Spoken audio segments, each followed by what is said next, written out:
Assalamualaikum warahmatullahi wabarakatuh. Jumpa kembali di Muhammad Channel.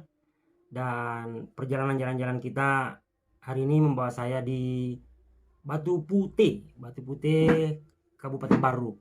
Saya dan teman-teman saya akan mengevakuasi sebuah bus.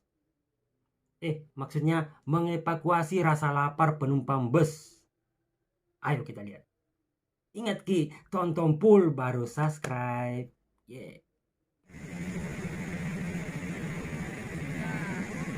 Jadi ceritanya itu saya dan teman-teman menghadang bus ini. Mereka baru saja mau berangkat, tapi kami hadang dan kami minta izin untuk naik ke dalam bus.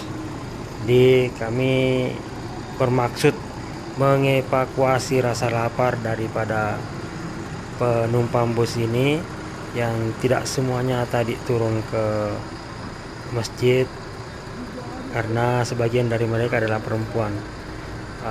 Jadi kami sedang berbagi nasi, berbagi makan siang untuk musafir dan jamaah Jumat dan fisabilillah, di mana kegiatan ini adalah kegiatan rutin kami di setiap Jumat.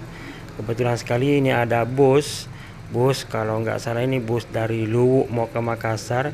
Jadi bus ini tadi singgah, penumpangnya, sopirnya singgah sholat Jumat.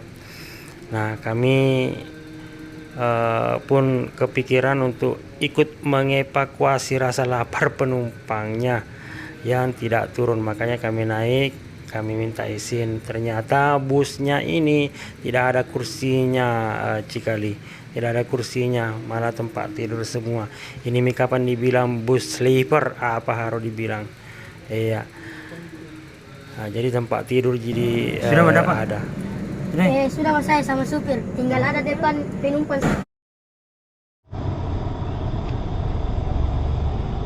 Dan akhirnya pun bus berangkat. Selamat jalan Ki, selamat Ki sampai di tujuan. Kami doakan semoga mak barakat perjalanan mak barakat juga sedekahnya orang tadi lewat nasi kotaknya.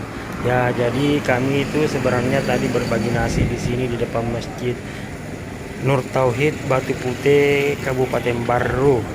Ya, jadi kami lihat ada bus sehingga makanya kami ikut naik untuk bagi nasi juga untuk musafir yang ikut dalam busnya di sana ya.